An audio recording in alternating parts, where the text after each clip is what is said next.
So, hey. Hey guys. How's everybody doing? We are live, and we're just going to give things a minute, let people start tuning in, and also give our friends at the Vibe Radio Network a moment just to catch up with us here. But, yeah, we're all ready to go. I have boiling hot tea, so I'm just going to gingerly touch this. And we've got... Zoomy kitties. Right here. Here's one. Oh, I need to turn this off. Yes, you do. We don't need to hear ourselves again. No, we do not need to. Do not need an echo loop. All right. That is down. So let's see. Should be just a few more seconds. Your show will go live in 5 seconds. 4, 3, 2, 1. Love Talk Radio. All right. So good evening, everybody. We got our friends at Facebook Live. We have our friends at the Vibe Radio Network on here. And thank you so much for tuning in for our Haunted Restaurants episode tonight. I'm hungry after this, by the way. Oh, well. Just a wee bit hungry. You just had dinner. Well, no, I mean like metaphorically. Oh. I want to go visit. Oh, well, yeah, there's certainly that. There is certainly that. So... Road trip. Exactly. What we're going to be talking about tonight is mostly things that are, kind of across the country. But of course, since this is haunted restaurants, and we have numerous friendly haunted restaurants here in the city of Richmond, we'll give them a little shout out throughout the show. So if you, for example, right around the corner from us is Mr. Patrick Henry's Pub and Grill.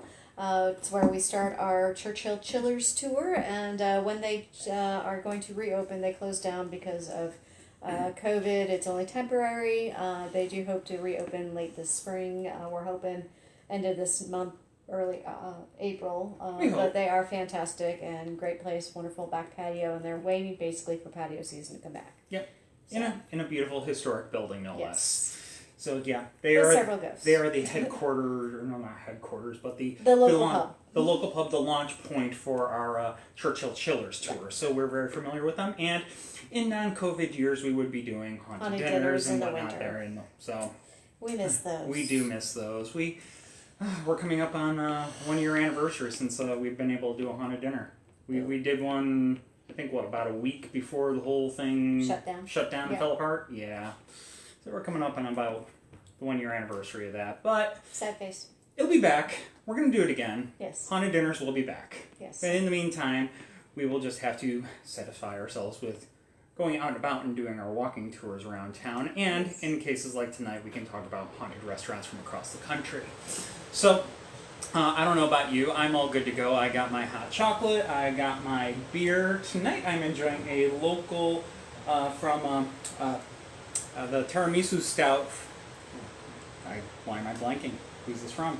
It's Steamboat. Steamboat. Yes, I don't know why I'm blanking on that, and it's the maple variant of their tiramisu stout, and of course the this time of year Girl Scout cookies. I don't know why they bother putting an expiration date on these things. They never last that long. 2 days tops. So, but yeah. So yeah, I'm gonna take care of that. Okay. But nobody anyways, touch any links. Yep. Do not click on any links in there. And Apparently we're getting spam tonight. Yep. I'm going to get rid of them really quick. But in the meantime, I'm going to let Beth go ahead and kick things off. Okay. So food and drink, we want it, we need it, and it's done right. It is absolutely fantastic, and we love it. So many of us may be a talented cook. I have my own Facebook Live cooking show. I'm not sure what the girls are doing. Anyway, so, we like to cook, we like to share, but we also like to be treated to go out somewhere special and get that perfect meal. Now, how do we go out to eat? That can take many forms, especially now. Things are odd, so you have to do little unique things, get things to go, etc. But you have to have a choice. Do you want to go to that shiny new place with a beautiful fountain that you can just listen to while you're eating, or do you want to go to that hole in the wall that is right in between two historic buildings and you have no idea when, where, and what happened at those locations? We have been to both. We have loved both, and, well, they've also been haunted. You good? Yep. Do you need my phone? Yes. So he doesn't play with the one that's connected to Vibe. Anyway, fun, busy night, and there go the cats. Anyway, so what we need to look at is the places that have these weird energies, the energies that are brought there because that is a dining place, a hangout place, and see what form these energies decide to manifest in. So we're going to start up at Go. we're going to start up in Massachusetts, in Ashland, Massachusetts, at Stone's Public House. In the 1830s of Ashland, Massachusetts, there's a man named John Stone. He's a farmer and he was a captain in the militia, but he is also a very savvy businessman, and that is basically he owned most of the land in the center of what is called Unionville. And he hears that the railroad is coming to town, and specifically they're actually going to build over his land. So what he decides to do is build a hotel right there alongside the tracks, and this becomes the Railroad House. It's opened up in September 20th of 1834 to a very enthusiastic crowd. As many as 300 people were there at the time. So this is a fantastic opening. However, John also decides he's going to build a house on the Railroad House property so he and his family can move into it. After about 2 years of operating, he realizes he's not a publican, he's not an innkeeper. This is not what he wants to do with his life. So he actually rents the space out to various innkeepers over many, many years. And when he dies in 1858, another gentleman by the name of W.A. Scott buys the business in 1868, and he runs it. Now, this is, of course, post-Civil War, and the business begins to slow down at this point in time. Many changes are occurring after the war. Certain laws are getting put into place that regulate the amount of alcohol that is to be served at all publicans and basically pubs and restaurants. And so the Railroad House is raided by a lot of temperance groups. Now, after many years of this business slowing down, it takes a toll on the Scott family. All three of Scott's sons become alcoholics. Two of them die of cirrhosis of the liver before they actually reach the age of 40. And the third son, George Scott, actually felt the negative effects of alcohol in a very different way. It was said that he became unhinged. He, in one drunken rage, attacked a woman in the hotel and was subsequently committed to an insane asylum or a mental institution. Scott dies before his 50th birthday of general paralysis. That is what it says on his death certificate. Basically, they have no idea what killed him. Following the death of his three sons and a fire in 1889 that decimated part of the building that was used as the livery, this was actually the most profitable part of the business, W.A. Scott contracts malaria fever and becomes delusional. He starts to tell people that he wants to be with his sons, so he gets himself a pistol and decides he's going to usher himself into whatever waits beyond the veil, hopefully his sons. He goes into the bedroom and attempts to shoot himself in the head. The bullet only grazes him. So he decides to shoot himself in the chest, again, unsuccessfully. After the third shot, that completely missed a female working in the hotel, she actually felt the bullet go by her and went running up to his aid. And Scott actually gets help, and he makes a full recovery and survives another 10 years. That woman had an angel on her shoulder, that's all I gotta say. She had somebody looking out for her. Now, despite the flagging business and the emotional state of the owners, the Railroad House survives to this day. Decades later, the property is purchased by Leonard Crappy Foyner in 1976, and he starts to bring the house back. He restores it, he gets the structure stabilized, and he returns the building to its former glory and names it Stone's Public House. Now, of course, he's also the man who is credited with first exploring the paranormal phenomenon at this historic structure as well. Now, in an 1884 newspaper article, it is said that bizarre happenings at the John Stone's Inn began 7 years ago when Fournier bought the old inn with doors that would not remain bolted and lights that turned themselves on and off. A number of psychics and mystics poured into the 152-year-old inn, sniffing out the spirits after Fournier went public about the strange events at the inn's 5 years prior. Now, while Fournier says the stories of each expert vary wildly, they actually detected one thing in common. This is every person who's been in there. When he brought them upstairs to the function room, they all felt the strangest feelings in the back half of that room. Every single one of them said the same thing in that upstairs room, and that's actually what made him a true believer of what's going on. All the psychics perceived more than one spirit, usually a sullen male phantoms. Hoynier said the psychic Lee Sonfeld had the same particular sensation, and he says that a drunkard named Bert Phillips may have died in that room during the 1890s. Now, she believes that Phillips' spirit refuses to leave the inn because it now enjoys the atmosphere there. Another article from 1984 says professional hypnotist Ralph Biba had visited the inn to investigate the paranormal potential and had his own take on this haunted history of the structure. He did several sessions, and he was finally able to unearth the ghastly tale after being in contact with 6 or 7 different spirits roaming this inn. He spoke to them, and this also included a chambermaid who worked there at the time named Sadie.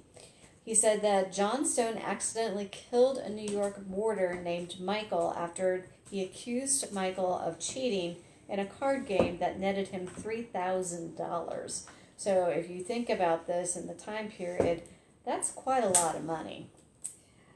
Now, the year that this happened was reportedly 1845, and 6 or 7 of these persons who witnessed the murder helped Stone bury the body in the basement, where they were bound together in secrecy in life and also apparently in the spirit world. Bibo's theory was actually so convincing to Fournier that he actually allowed him to dig up the basement in search of the body. The results of this excavation were never published, so we actually don't know if a body was found in the basement or not. I think that would have made some newspaper headlines, but I was not able to find any. Were you able to find any? No, I was not. Yeah. So I'm assuming probably no body. Whoever the spirit or spirits might be, the one-time assistant manager, Butch Adams, said that he wouldn't be caught dead in the inn alone at night. One night while he was finishing the floors in the building, Adams said he became very scared and reported that for no apparent reason, a handful of birdseed fell through the holes in the ceilings, rattling to the floor while he was working. Paranormal tales have continued on in the decades since Fournier completed the renovations and the structure. Bartenders are constantly telling of water taps that turn themselves on and off. Patrons have reported being tapped on the shoulder, only to turn around to find that no one is behind them. Sweetie. Others report to feel ghostly hands on their necks and glasses being thrown from the shelves. Staff have reported smelling pipe smoke even before the building opens for the business day. Both staff and patrons have seen apparitions and felt cold spots around the building, and some have even been pushed out of the way by unseen forces. At one time, they kept a very curious photograph behind the bar. It was taken from a night when a band was performing, and within one of the vertical wooden beams, you can very clearly see the image of a man with a big black mustache, dressed in old-fashioned clothes. Many like to believe that that evidence points to Mr. Johnstone himself, claiming that he never left the business that he built. Now, the spirits of the Stones public house are not limited to older gentlemen. In the late 1980s, a waitress was working in the storage space and happened to notice a crumpled up piece of white cloth, or what she thought was. The cloth actually turned out to be a child's white dress with red stains on it. It is believed that moving this dress unlocked one last spirit in this building, and that is believed to be the spirit of 10-year-old Mary Smith. She was actually struck by a railroad car on June 11th of 1863, and she was brought into the public house, the railroad house, to actually be treated, but she died up on the second floor in one of the rooms. Since the dress was disturbed, the ghost of a young girl could be heard running around, giggling, bouncing a ball, and looking out of a second-floor window at Stone's. One staff member believes that she actually had a close encounter with Mary when she was walking down the stairs. She heard something bouncing at the top of the stairs, which then started to follow her down. She looked around to see what was falling, but of course nothing was there. So, step 1. On your road trip, we're going off to Massachusetts to the Stone Public House. Are we all good? For now. For now. Man, we got inundated tonight. But as as Patrick pointed out, guest spots are targeting your live stream because it's becoming popular. Yay! Is that the indicator of success these days? I prefer something else. Yeah. Good times. Yeah. And so a couple other things. Now, we were talking about this actually before we hit the air tonight because we completely managed to overlook the fact that this is... What? Is it Donnie's birthday? No. Okay. Oh, Donnie brought up the Salem Witch Trials. Donnie brought up the Salem Witch Trials. Yeah, this day, March 1st of 1692, that was the day that the Salem Witch Trials kicked off. So. Yeah. We were thinking about it because we are planning to do a witches episode, and this would have been the perfect day to do it, but I was not prepared. Yeah, well. And not thinking. It is what it is. We just missed that little bit of homework, so opportunity missed. We'll come back to witches on another occasion, but the reason that we did choose to do this one tonight is because it is oftentimes restaurant week. Yeah, it's the spring version of restaurant week here in the city. Which obviously is not going on this year, unfortunately. But it is what it is. Yeah, so try to support your local restaurants because they need it right now. Yes, absolutely. Takeout helps. Yes. Which does bring us on. I would definitely got to bring up Rosie's. Yes, Rosie's is a wonderful, fantastic place. It is the second home of Haunts of Richmond. Yep, we have been there hundreds upon hundreds of times. And there's a lot of staff meetings that take place at Rosie's. Yes. Staff meetings. Yeah. But, yeah, so Rosie Conley's down on the 17th Street Market, down there in Chaco Bottom. Been there for, going 17 years now? Yep. Been a restaurant in that space longer than that, but they've been in there for about 17 years. And they have a couple of friendly ghosts in there.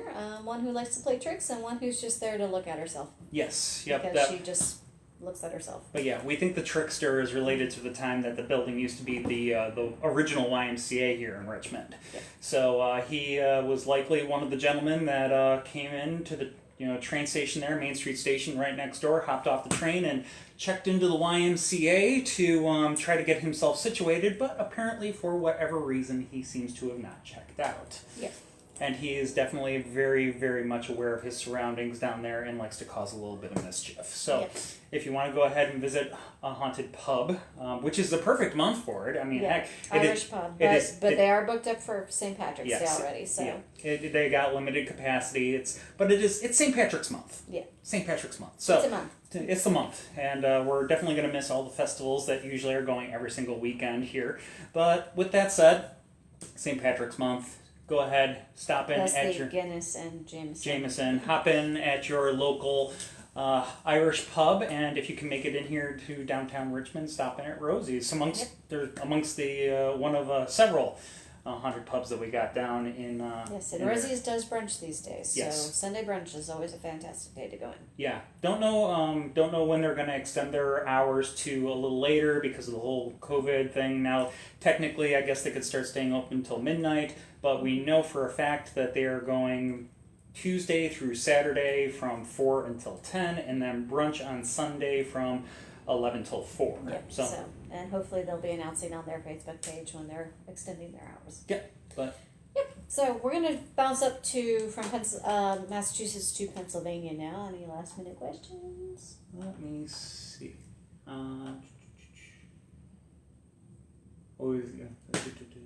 No, I think that is it. Salem on the list of places to visit. Alex says, I've been there once, and didn't get to do a ghost tour or anything like that. It was just a day trip. But we got to check out some of the witchy locations there. Yeah, we do need to get you back there. I used to live in Boston, so I would go up almost every other weekend because I just love the town. But we need to get you there at night. Yep. So, all right. So Chris is going to talk about Jean Bonnet Tavern. Yep. So we're just going to come back down the East Coast a little bit. We're going to stop over in Bedford, Pennsylvania, and with its long and rich history, Pennsylvania definitely bound to have plenty of spirits that still remain frozen in time there. Sometimes trying to make contact with those who are still amongst the living. Numerous restaurants throughout the state claim to be haunted, but only one is said to be Pennsylvania's most haunted restaurant, the Jean Bonnet Tavern in Bedford. Now, the Jean Bonnet Tavern dates back to 1762 and has had some impressive guests during its storied history. Of course, this includes George Washington, and that does raise the point, is there a restaurant or pub still around from the colonial and revolutionary era that Washington didn't visit? He did like his liquor. Oh, yes. So, yeah, he got around to the local pubs, and then I guarantee that just about any establishment that dates back to that time that's still around today probably has a Washington was here somewhere on the wall. So, anyways, it was Bedford was originally a trading post and French fort, and John Bonnet Tavern played a role in the Whiskey Rebellion in the late 1790s. Pennsylvanians, angry that a federal excise tax had been imposed on whiskey, staged a protest at the tavern. The popular tavern saw plenty of activity during its history, but the tales of spirits haunting John Bonnet Tavern didn't begin until 1957, when the Enyart family bought the property. I don't know why we always have to select the stories that have the incredibly difficult family names. I probably butchered that, but Whatever. Is what it is. So, employees and visitors all tell tales of the paranormal. And a bartender, for example, and her friend once locked the restaurant after a long night and escorted a drunk fellow home. The tavern was empty when they left, but upon their return, the duo peeked through the window and noticed a man sitting at the bar, having a leisurely drink. After they re-entered the tavern, the bartender and her friend frantically searched the restaurant and the inn, all to no avail. No one was there. It's believed that they saw the spirit of a frequent guest of the tavern from years long past. For some reason, his frequent patronage of the establishment wasn't enough to save him when he found himself at the end of a hangman's noose on the tavern grounds. Guests have described feeling a touch on their arm only to turn around and find that no one is there. One man, quite sober at the time, saw a group that looked as though it stepped straight out of the past. Cats got on the keyboard there. Yeah, that's Yeah. when Odin jumped on the computer. Sorry. Gotta translate cat here. So, Odin tried to help. So, anyways, these folks that stepped out of the past, they were dressed as frontiersmen from days gone by, and they were enjoying drinks at the bar and taking in the performance of a nearby piano player. Surprised at what he saw, the man glanced away briefly, and when he looked back, the frontiersmen were gone. Paranormal activity isn't limited to the bar area. The entire establishment is rife with tales of the unexplained.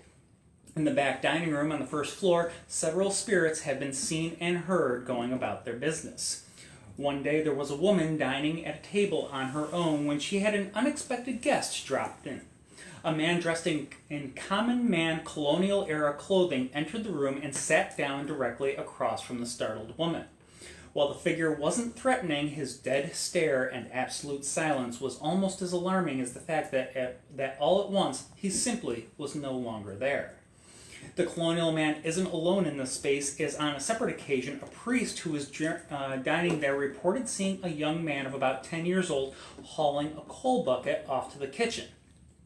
Staff have also reported hearing the distinct sound of a woman's heeled shoes tapping across the floor when no one is there. And there also seems to be a lingering poltergeist that seems to be saying that they are done with their meal, as a place setting will slide back from the seat to the center of the table. The tavern also serves as a place for people to rest their heads at the end of the night. Whether you are looking to get away to a beautiful historic bed and breakfast, or maybe you just overindulged at the tavern a little too much, the beautiful rooms with a timeless feel are sure to suit your needs. They certainly seem to have their fair share of guests who have never checked out. Guests have heard a young woman moving about the spaces with skirts rustling and her lightly humming to herself. If you are standing by the window in room 2, you might feel a cool breeze as she comes to join you. The window seems to be her favorite place to linger. The young woman doesn't seem to be alone in her enjoyment of room 2, as there is also at least one man in the space as well. People have awoken to find a gentleman standing in the room, and there has also been a man seen in a soldier's uniform enjoying the rocking chair in the room. It's not entirely clear whether or not the gentleman and the soldier may be the same person. If having a spirited concierge is something that sounds appealing to you, room 3 might be for you. The spirit of a woman in a shawl has been seen in the space, and they think that she is a maidservant from days gone by.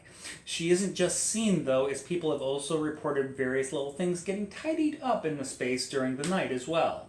You may want to take this hospitality with a grain of salt, however, as the maidservant doesn't seem to be alone in room 3. People have also reported the presence of a man who is a little less hospitable. His heavy bootsteps can be heard moving about the space, including walking right up to sleeping guests and prodding them while they sleep. He seems to be a little bit temperamental, as he is thought to be the one responsible for slamming doors and even locking guests out on the back porch if he feels you are discussing something offensive.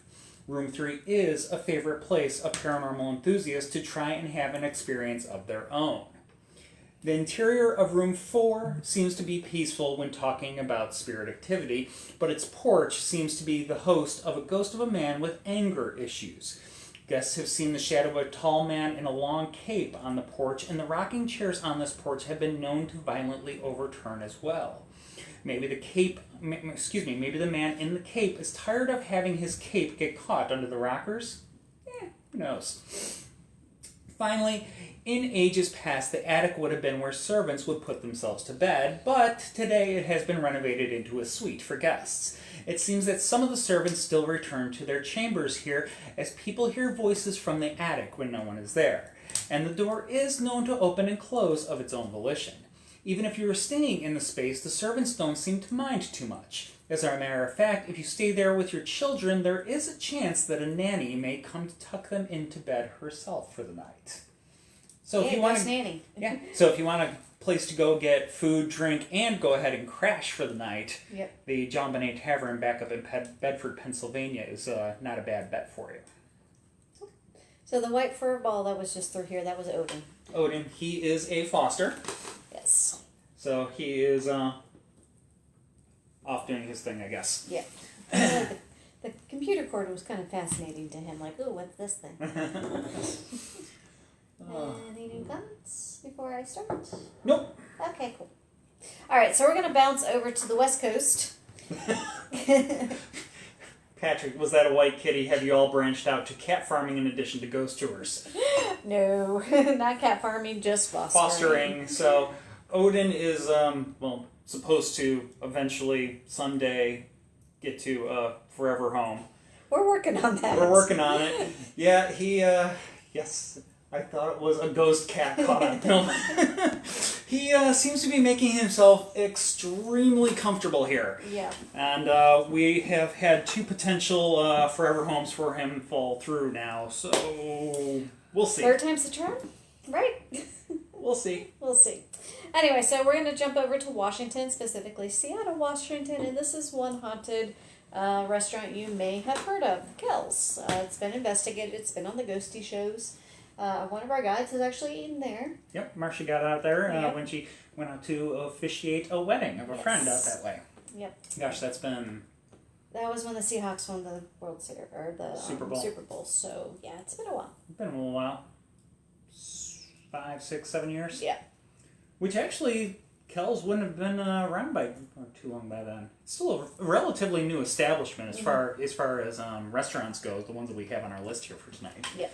Because Kells is a very unique structure. Yes. So when it comes to repurposing your commercial spaces, normally you don't turn a mortuary into a restaurant, but that's what they did. So this is why it might be one of the most haunted locations in Seattle, Washington. The building was... or I should say, it is located at 1921 First Avenue, and it was originally called the Butterworth and Sons Mortuary. The mortuary moved into the building in 1903 and operated there for about 20 years before moving to another location that had more space. The structure has a very interesting arrangement. It's on a very steep hill, and when you are on the First Avenue side facing it, there's only 3 stories. But when you go around to the back, which is where Post Alley is, it's a full 5-story building. It's also a historical landmark, and it stands within the Pike Place Market Historic District. Now, Butterworth and Sons was the first of many permanent mortuaries in the city of Seattle, but it offered all the services related to death. The building was the first of its kind with an elevator on the West Coast that helped transport the bodies of the deceased, and the newspapers complained that it was one of the most completed establishments of its kind throughout the nation. On the top of its functionality, the building features beautiful hardware, glass, and stained mahogany throughout the entire building. Now, despite the fact that the structure hasn't served as a mortuary for almost 100 years, there are a few things we know about the business that would have operated as it would have operated at the time. The upper floors would have had flats for the employees to utilize, and they would have accessed them via a separate entrance that was located on the south end of the building. Below the flats would have been the showrooms. The most prominent showroom would have been for adult coffins. There was a separate showroom for coffins in children's sizes. Another room would have featured burial garments for women, and there would have been a fourth room for consultations. The showroom would have featured up to 35 caskets, and the prices would range anywhere from $25 to well over $200. The various burial garments that they would have sold also would have gone for anywhere between $4 and $100. The wide range of prices helped ensure that businesses could not only serve the financial elite, but also the poor as well. An interesting policy that they actually had here was that the family of the deceased could stay with them in a private room from the moment they were put in a coffin to the time that they were buried, and the family was not charged for the use of this private room. The main floor of the building opened up onto First Avenue, and this floor would have had the morgues, the private offices, and the embalming room. It also would have had designated extras, including pedestals and beds. There was a separate door that would lead you to the funeral chapel, and the main floor could hold 150 people in this chapel, plus there was a balcony that could hold 50 more people, and a separate balcony for the choir. The first floor also had a very distinct room for their best caskets. In 1904, the most luxurious casket listed in this room cost almost $900. And this was for the wealthiest families in Seattle to come and just take care of their business in a very private way. Now, below the main floor was a space that contained fireproof vaults, and this allowed for the bodies to be stored for very long periods of time, and it was a much needed service because apparently families at that time took quite a while to decide what to do with their deceased loved ones. And it was the only place in the city that offered all of these services. The basement, where Kells is located today, once housed the building's heating utilities, excuse me, and it was also where the stables and the funeral wagons were kept. The bar owners agreed that the building's morbid history has clung to the establishment, and despite the fact that the bar is known for its good vibes and good times, it's believed that the living are not the only ones that are reveling in this positive energy. Many spirits from the building's past linger on and take in the goings-ons of the modern day. Hello, Odin, you're back. Of all the spirits that seem to call Kells home, it is said that there are two that are considered the regulars. The first is a little girl who has red hair. She's a bit of a prankster, and while she will mess with the adults, what she really wants to do is actually play with the children who come into the restaurant. Since this is a pub, children are only allowed in during the day, and this is when the little red-headed girl is very active. Are we going to behave? No. It'll be fine. Now, she has been known to manipulate things and can even make toys for other children. While no one knows exactly who this little girl is, it's assumed that she was probably one of the many children who died in 1918 due to the Spanish flu pandemic. Regardless of how she got there, she is not malicious in any way, and we would encourage you to play nicely with her should she present you with the opportunity. The second regular is simply known as Charlie. Charlie is frequently seen in Kells, and this is, of course, actually in a mirror. So there's a Guinness mirror hanging on the wall, and you will see him in your reflection. Charlie is, this is Charlie due to his very distinct appearance. He's an older man who can be seen wearing a derby hat. He is a happy spirit that is only there to soak up the positive vibes of the bar that is always going on there. While these two are the most commonly seen spirits at Kells, they are not the only ones. Nor are all the spirits quite so benevolent and easygoing as they are. Other forces seem to enjoy shattering mirrors, knocking glasses to the ground, and breaking plaster from the walls. Now, apparently Charlie's mirror has never been shattered as far as we were able to find. One specter has said that he also left a relative of one of the owners very, very unsettled. She said she saw a tall, dark man wearing a suit jacket, but his features were not quite right. She noticed that he had very thin hands, and he walked to the end of the bar and just faded away. There also have been many reports of footsteps, tortured whispers heard throughout the restaurant. So if you like your pub grub with a side of paranormal, this is a good one to go to, especially since it's an Irish pub this month. Yep. So actually, fun little tie-in. What was going to be my next local-ish shout out. Anyways, so we got Paul. He apparently this is the first time he's tuned into one of our live streams. Hey, Paul, welcome. Yeah, welcome. And so he asked, actually, had we ever been out to visit the old jail in Hanover?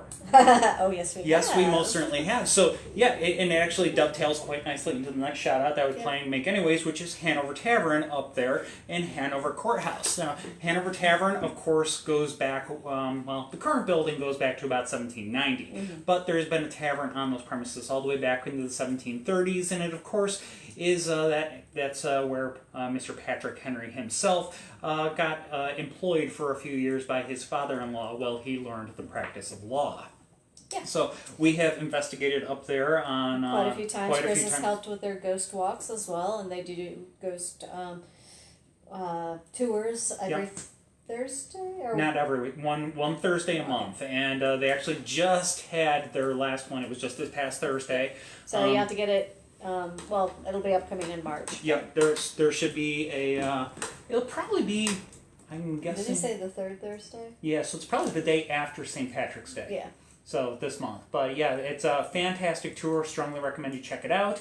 And when if you ever get a chance, go ahead and also check out our friends Transcend Paranormal, because they're the ones that regularly have investigations up there. They do investigations up there. They'll sell tickets, and the proceeds from those ticket sales go to help support the Hanover Tavern Foundation and the other historic properties up there, because usually the investigations involve the tavern, the courthouse, and the jail. So, yep. And sometimes they'll have a bonus. Sometimes they'll get the library in on it as well and whatnot. But yeah, definitely worth it. We've helped them on numerous occasions. And we'll continue to help them. We're going to be going.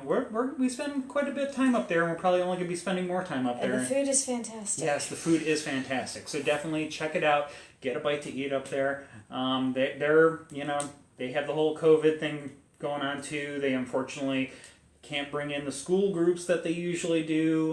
They can't have the big wedding events that they oftentimes would host.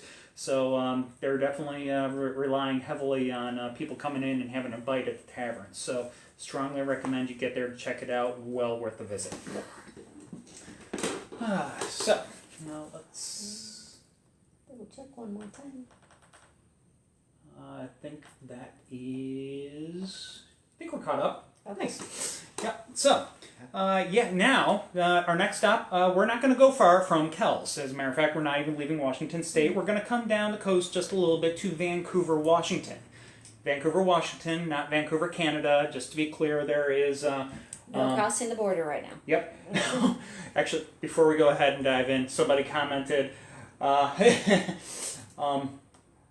one of the most haunted restaurants I've ever been to is Poogan's in Charleston, South Carolina. We have a reservation. We're going to be there before the end of the week. Yeah. So, and we will be talking about Haunted Charleston. I'm sure Poogan's will be... Poogan's is on the list. Yes. So that will be coming up at the end of this month. So 4 weeks from now. 2 weeks from now, we already got a script going, but at the end of the month, we're going to be talking about Haunted Charleston, and I'm sure Poogan's is going to be on that script. So, funny you mentioned that. Man, everybody's like several steps ahead of me. And have you ever been to Manitoba Walker Theater or the Fort Garry Hotel? Look them up. You'll be shocked.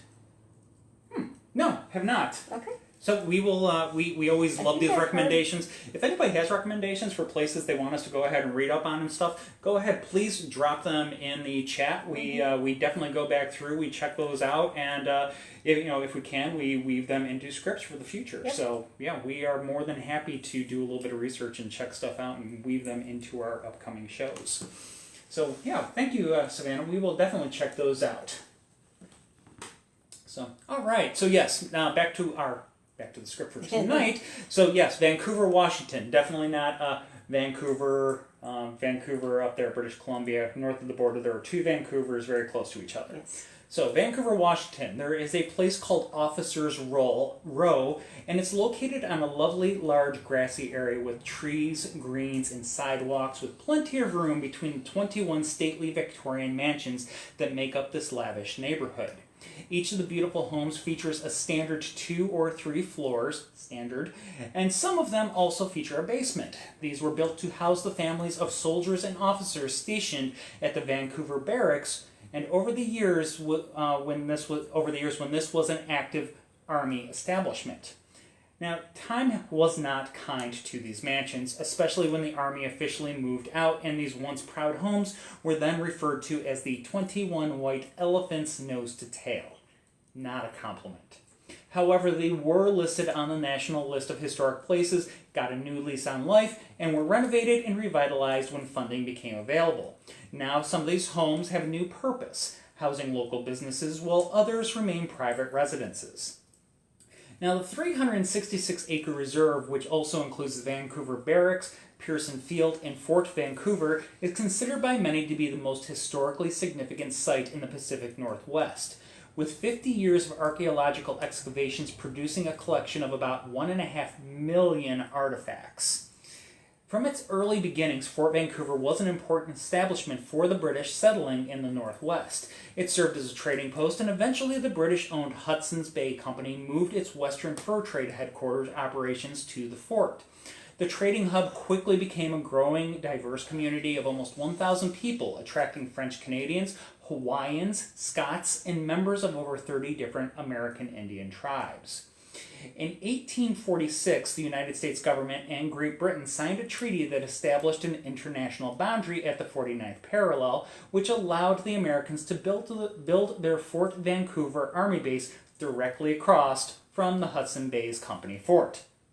For almost 150 years, Fort Vancouver existed as an Army and military administrative headquarters for the Northwest, helping to define that region of the United States. In 1849, the Vancouver Barracks was established to defend the settlement of the Oregon Territory, offering protection and help for the people living there and for the new settlers coming west on the Oregon Trail. For 11 years, the Army coexisted with Hudson's Bay Company, not to say that things didn't occasionally get a little prickly between the two entities. The area that the Army was using slowly spread, even usurping a part of a colonial graveyard for a parade field and housing area.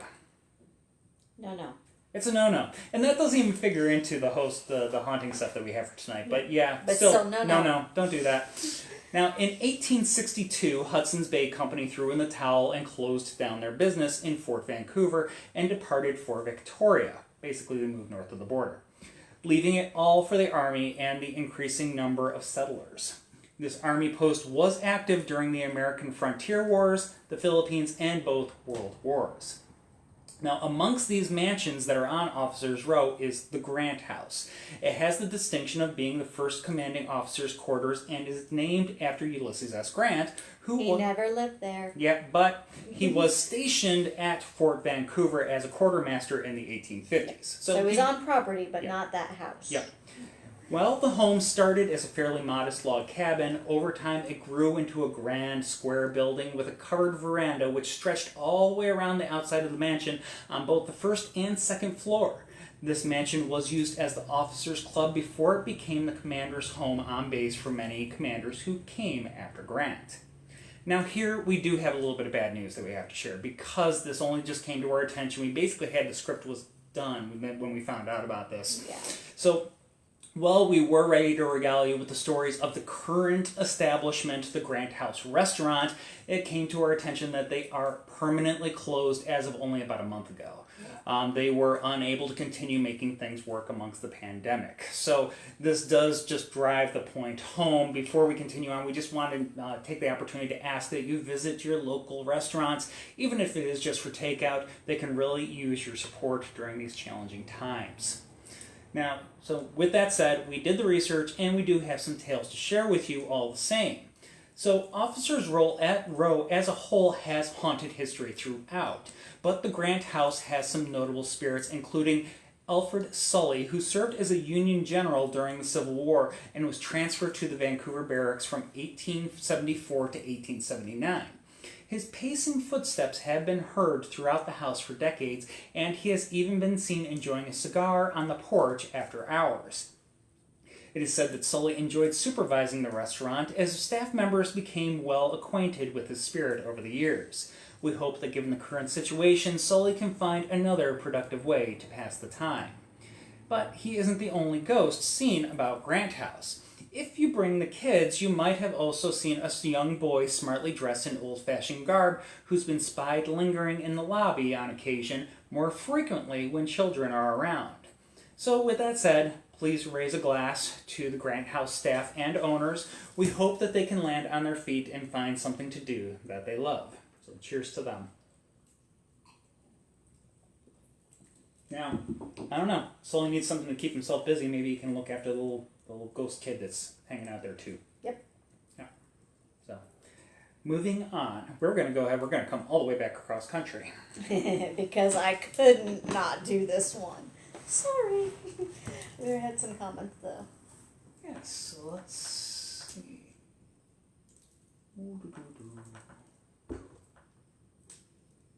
Mr. Odin, that is not a toy. One of my uncles recently retired to South Carolina, not too far from Charleston. Have to go take notes on haunted places. Yep. Yeah, we're looking forward to that episode too. We already have we have a multiple ghost tour booked already to be taken. I've gotten Friday night. Yep. I've gotten quite a few things already pulled, and we're just hoping to add to it because of this tour. So. From Charleston have a few haunted places there. Have been on quite a few tours, and was with a paranormal group. Cool. Might have to tap you. Yeah, we are looking forward to exploring. I'll tell you what, it is going to be our first trip to Charleston. We've been to Savannah many times. Yes, love Savannah. Love Savannah, and we're hoping that we get to love Charleston just as much when we get to go for our first time. We actually even have a friend who's just moved down there because she retired. She moved down there, 5 years ago? No, we were living here. So remember, she came by the house to get stuff or drop stuff off. Excuse me. Oh, that's right. So about 2 years ago, I think. Yeah. So we're hoping maybe we'll be able to connect with her. Yeah. We'll see. Again, pandemic. Yes. Because we don't want to endanger them. No, I think they might have gotten their vaccine already. She was part of the test groups. Ah, yes, that's right. So. All right. So back up to New York City because, of course, New York City has haunted restaurants. It's New York City. So this is One If by Land, Two If by Sea. And of course this is located in the West Village at 17 Barrow Street. It's an elegant restaurant that of course takes its name from the famous poem. It has been long recognized for its classic menu, beautiful decor, and making a popular romantic date destination. AKA, there's a lot of proposals that happen at this restaurant. Bring the shiny. Anyway. Yeah. But easy to look up. One if by land, two if by sea. So, a little bit of a mouthful. Definitely going to check it out if we ever get up to New York City. We've never visited there together. Not together, yeah. No. I would love to get back. Yeah, I've been there before, but... I've been there before, just not together. But it says a lot because we've been together for 20 years now. Yeah.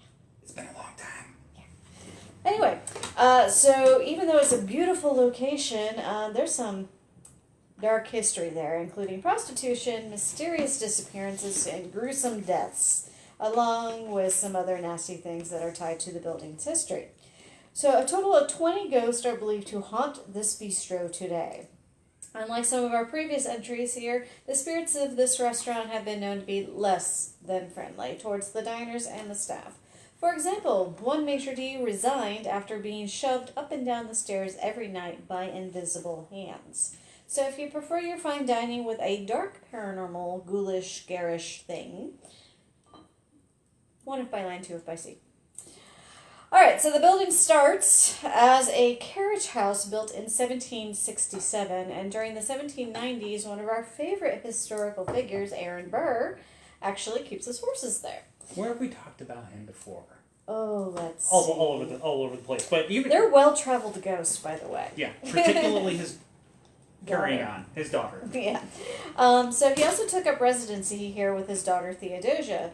This is the third time we've talked about Theodosia because she gets around as a spirit. Just saying.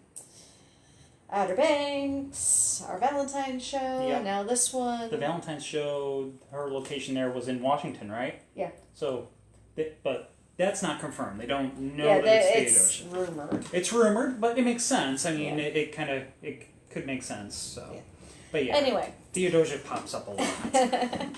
So, when, of course, Aaron Burr's wife passes away due to a long-standing health problem, he is left alone to raise Theodosia, and she becomes the light of his life. He considers her well-being his utmost priority and spends much of his time with her. However, an insidious rumor begins to spread around the city regarding the closeness of their relationship. In fact, many believe that such gossip helped fuel the famous duel between Burr and Hamilton. While Burr and Hamilton have been defaming each other's characters for several years, comments questioning Burr's closeness with his daughter seem to particularly infuriate him. Thus, on July 11th of 1804, he and Hamilton arranged to meet out at Weehawken, New Jersey, because everything's legal in New Jersey. Sorry, quoting Hamilton there. And that, of course, results in the famous duel where Hamilton is shot and ends up dying. This is also Burr's political downfall. Much of his property, including his beloved carriage house, was taken away from him. Once stripped from Burr's hand, the structure actually becomes the engine house for the fire station that's located next door. As the neighborhood evolves and becomes an up-and-coming area in the late 1890s, the city sells the carriage house, and its new owner transforms it into the brothel and saloon. It's a discreet location that makes it perfect for nocturnal New Yorkers to engage in some inebriated mischief. The building itself has secret features, including a hidden stone-lined passageway that ran from what was once the shore of the Hudson River. Some believes this was used to sneak in illegal goods, possibly some Revolutionary War soldiers, and it may have been part of the Underground Railroad for runaway slaves. Around 1910, the building becomes a silent movie house, and finally in 1973 it opens as the restaurant that it currently is, again taking the name from Longfellow's famous poem, Paul Revere's Ride. The owners kept much of the carriage house's original elements well intact, including handmade horseshoes, antique bottles, and a hitching post. Of course, the modern furnishings are also added, including fireplaces, a wine cellar, and a baby grand piano, because everybody needs a baby grand. Yeah, not me. We don't have room for one. No, we don't. I'd rather have a hot tub in the backyard. All right. Thanks to its exceptional cuisine and romantic setting, One If by Land, Two If by Sea quickly becomes the go-to place for diners in the city, and no one ever dines alone at One If by Land, Two If by Sea. Many who have sat at this romantic hideaway candlelit tables have experienced some sort of paranormal activity. Staff members and diners alike have reported strange incidences, including lights flickering, patrons being shoved by spirits, and earrings of women sitting at the bar repeatedly disappearing. Ladies, no sparkly earbobs. Pictures and paintings also have been noted to vanish or fall from the restaurant's walls for absolutely no reason. Amongst the spectral tenants of this restaurant are the Burrs. It seems Theodosia's disappearance while in transit has made her very well traveled, and in her adult life she of course lived in Charleston, South Carolina. Along with her journeys to visit her father in New York City, her boat is the one who disappears in the fog somewhere near Cape Hatteras. It is unknown whether the boat was stormed by pirates or simply sank in the storm, but Theodosia's 1813 disappearance is unexplained to this day, leaving her father feeling as if he's been severed from the human race. Although he remarries again in 1833, he's never able to fill that void left by Theodosia. Now, his second wife, they're only together for about 4 months before they separate, and then he's actually hit by a debilitating stroke in 1834. So he literally has lost all of his luck and all of his power by this time. He passed away in a Staten Island boarding house in 1836, and from that point forward, he is now reunited, hopefully, with his beloved daughter. They are often spotted in the place that they once called home. They both like to make their presence known at the restaurant. Burr actually seems to be a bit angry. He tends to throw some temper tantrums and break some plates. However, this is pretty much in line with his character. Maybe he thought having the property taken away from him was a slight against his character. He often felt slighted and wronged by others. Theodosia, on the other one's the one who likes the sparkly earrings, so ladies, again, don't wear earrings to this restaurant. She has a tendency to take them out of people's ears and make them disappear. She's mischievous, again, always messing with the female diners. Burr and his daughters aren't the only ghosts in this 200-year-old building. There's a woman dressed entirely in black, often seen descending the staircase before disappearing in thin air. Paranormal investigation team confirmed that this is the apparition of a woman who tripped over her dress and had fallen down the stairwell, breaking her neck. Other ghosts include a theatrical review dancer and a blacksmith. The dancer haunts the restaurant's Constitution Room, and the blacksmith is in the stairways of the upper stories of the building where he possibly lived. So whether you plan to share a meal with the spirits, stop by one if by land, two if by sea. No other restaurant in this city is both haunted, a AAA 4-diamond rated restaurant. And you might, of course, find yourself face to face with maybe some famous political figures of our past. Question? All good. Alright. Yeah. Well, somebody asked, do we have tours from Richmond to Salem in September or October? We wish. We'll be doing our thing here in Richmond in September or October. We'll be the tours here keep us on our toes. But if you ever get the chance to go ahead and get up to Salem in that time frame, September, particularly October, I definitely would recommend making the trip if you can. Yeah, book it at least a year out because it is very, very busy. But they take everything to heart in Salem during Halloween. Their pumpkin festival is absolutely incredible, seeing the carvings of the pumpkins. Yeah. So here's hoping that, knock on wood, that maybe by this October we can get somewhat back to normal. Some semblance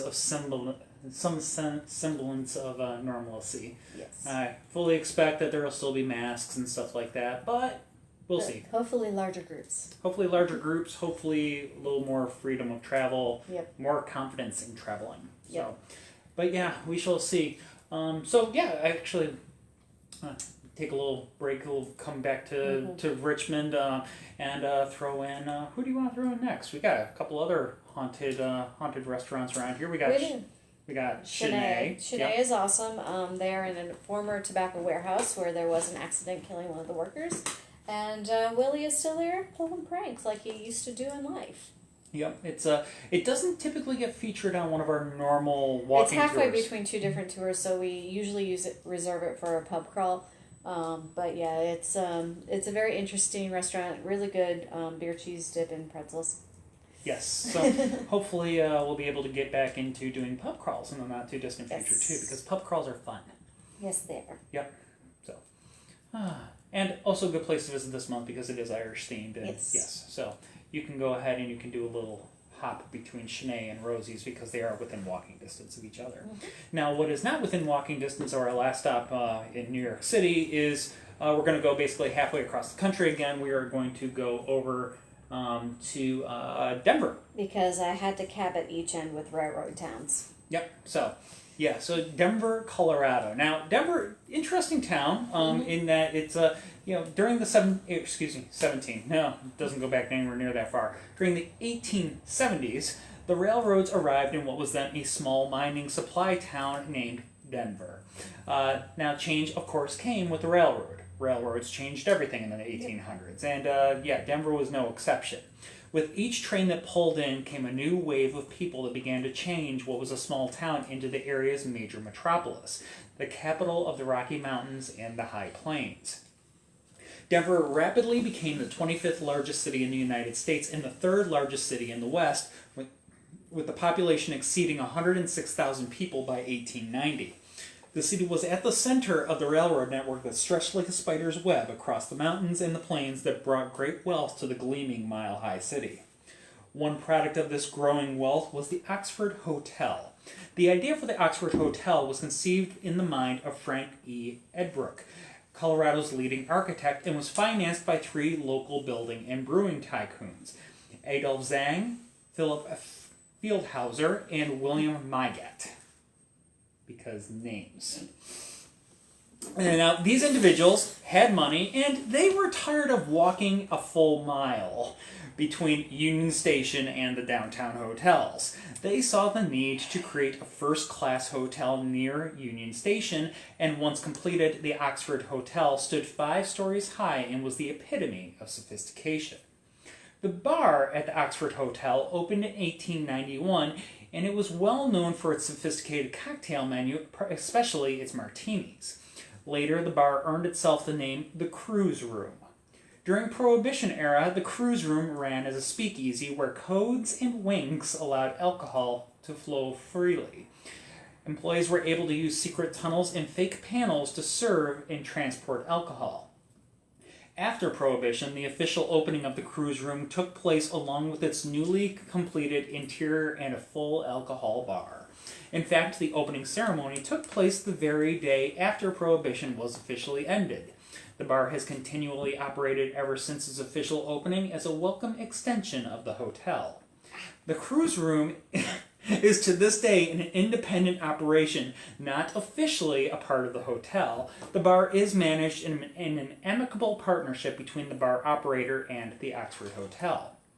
This majestic hotel has seen its fair share of drama over the years, and the result is that there are numerous spirits across the entire premises. But tonight we will focus on the Cruise Room. The bar is known to have a mysterious permanent guest that appears to be a postal worker from years past.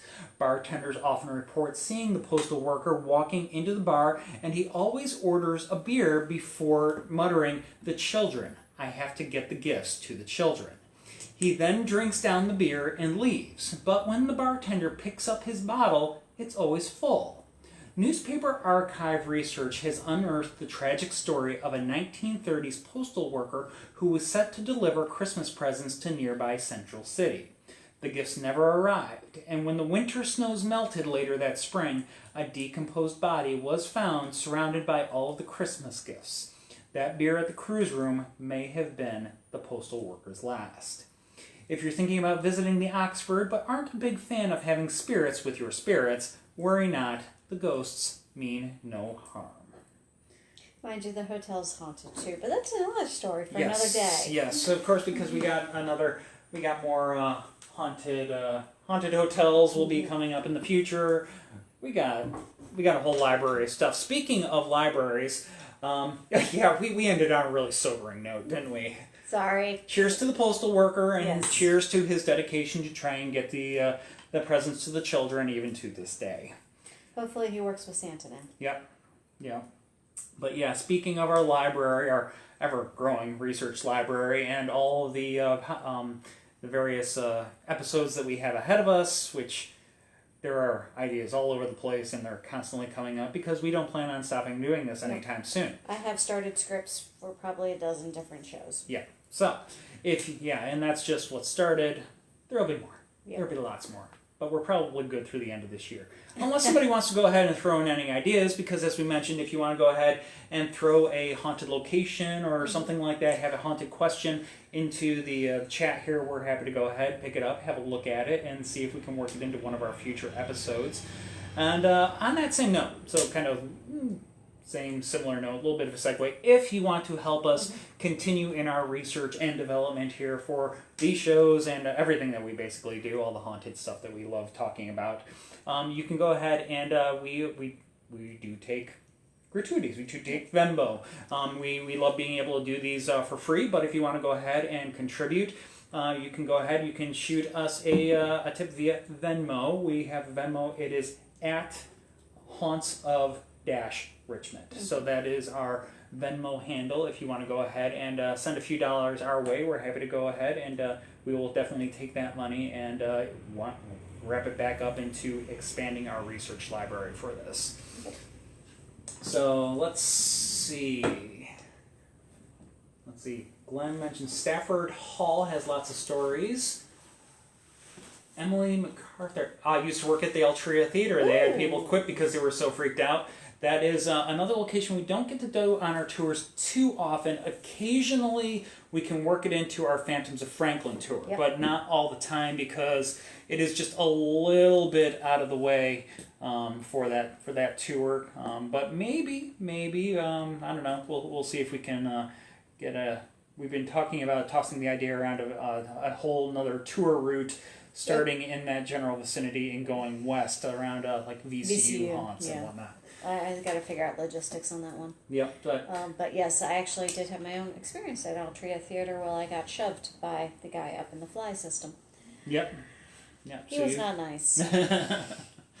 And Trina, how about haunted graveyards? I do have that started. And we have talked about some haunted cemeteries. Yeah, we did one episode on haunted cemeteries, right? I Yeah. think it was late last summer. But there's always more. I'm sure that there will be a Haunted Cemeteries Part 2. But if you want to check out the one that we already did, if you missed that before, you can go ahead and look back through our videos. Look back through our videos here on Facebook, and I guess it's a good time to announce it. So we are actually starting an official, what we call Richmond Haunts Media. And as a matter of fact, we it's going to involve not just these shows that we're doing here, but we're going to be working on getting a podcast going as well. So we'll have not just this, but we'll have the podcasting, and hopefully we'll be able to have the podcast up and running in a couple of months. But in the meantime, we do have a website for it already. It is richmondhauntsmedia.com, and we already do have all of our videos from Facebook linked to that page. So if you want to go ahead and check out richmondhauntsmedia.com, and it also does have a Facebook page as well. Richmond Haunts Media, I think it's called Mysteries and Spirits. Yep. So you can go ahead, you can like that, and I've cross-posted just about all of the videos from the Haunts of Richmond page to the Richmond Haunts Media page. So I will go ahead. I'll go and drop a note about that into the chat here as well, in case anybody wants to check that out. But it is something that we're working on getting up and running. It's our new arm. It's our new arm. So because we can't sit still. I need to keep busy. So let me see. A few people comment here. What else we got? Rockcliffe Manor in Hannibal, Missouri is pretty creepy with several resident ghosts. Okay. I've got several Missouri pins. I have not dove down that rabbit hole yet. We could do a whole Haunted Missouri episode? Yes, I actually was thinking of doing a whole 50 states. Yeah, I figured. One for each state soon, because I got a lot of pins and a lot of research. We've done Hawaii. We've more or less done New York. We did the upstate New York. Yeah, we've done upstate New York. We haven't gone into the Finger Lakes. We haven't gone into. I mean, I've got a whole bunch of Rochester stuff. For another day. Rochester, Buffalo, Syracuse, all that good stuff. New York's big. yes, it is. So we got that. We did do Maine. Well, we did Acadia. Yes, we did. We did Acadia, but I mean, there is more to Maine, but not too much more. Something tells me. Maine, don't get me wrong. Maine's a beautiful state. Don't get me wrong. Maine's a beautiful state. Love visiting there. Looking forward to going back one day. Yeah, we really love the Bar Harbor area. Bar Harbor's fantastic. I'll give Belfast, Maine. Give them credit, and I know there's Portland, Maine too, which I have not. We have not been to. We've been to Freeport. We drove through it. Yeah, we drove through Portland. We stopped at Freeport briefly to go to LL Bean. Because LL Bean. Yep, because LL Bean. So I know, yes, there is more to visit in Maine. I'm not trying to slight Maine whatsoever. Yeah, so we don't need get me to wrong. go back. Yes. Let's see. Daryl will hurt us if we don't go to Booth Bay. We did miss that one. Buffalo podcast. And Alex already found our new site and linked it for us. Thank you, Alex. That made it easy. And she linked our and hit up our Venmo too. Alex, thank you so much. You are awesome. You are awesome, and we're glad that you could join us tonight. I know that people get busy and stuff goes on, and you hadn't been able to join us in a few weeks. So we're very happy to see you back here tonight. Very happy everybody could join us tonight. Yes. Had a good turnout tonight. Yes, and those of you that this was your first time, we hope you come back. Yes. So 2 weeks from now, we will see you for Irish. Yep, we are going Haunted to Ireland. We're going to go full circle because our very Well, it was Celtic. yeah, close enough. Basically, we're coming up on the 1-year anniversary of the 2-week lockdown. And our very first episode, when we decided that we could, or when it was decided for us rather, that we could no longer go give tours and we were kind of shut down for 3 months, the very first thing that we did was we talked about Facebook Live show. We did a Facebook Live show, and it was based around haunted Celtic stuff. Yeah, because we couldn't do Irish Festival. Yep. So I brought it full circle, and we got spicy cats off screen here. And I decided I was going to do a few more things, so I'm working on that script right now. And then we'll be doing Haunted Charleston after that. Yep. I have not figured out April yet, but... Yep. So, yeah, and everybody, thanks for, isn't it 2 weeks? Yeah, for, a year. Definitely crazy. I don't know how we've held it together. Barely, by a thread. We're still here, though. Alcohol, yes. Did you want a sip? No. No, not up for tonight. That's okay. But anyways, yeah, so again, thank you all so much for watching tonight. Thank you also for the suggestions. I'm going to go ahead. I'm going to take the... I'm sorry, the cats are... They're bopping each other's head off to the screen here. But I'm going to go ahead. Everybody who made suggestions, I'm going to make notes for those, and we'll see if we can work them into a future episode. Definitely going to be at least a month or two out, though, because we have scripts going. We have the scripts lined up. So. But we definitely are always looking for more ideas. We love it when people throw ideas our way, and gives us more stuff to check out. So we'll see where it all ends up going. Sorry, the cats are being really naughty right now. So, with that, going to go ahead, going to check out, sign off for tonight. Thank you all again for watching, and we will see you in a couple weeks. With that said, if you ever want to go ahead and drop us a note. In the meantime, we do have tours going Thursday through Saturday. Yep. So we have expanded for March, and we'll probably expand again in end of May. Yes, something like that. But we're gonna, starting this week, we will be going 3 nights a week: Thursday, Friday, Saturday. So Beth and I will be down in Charleston. Our amazing staff, they will be up here. They will be taking care of everything up here. Yep, still doing their tours up here. So. All right, I gotta go referee this. Yep. I'll see you all later. Have a good night, everybody.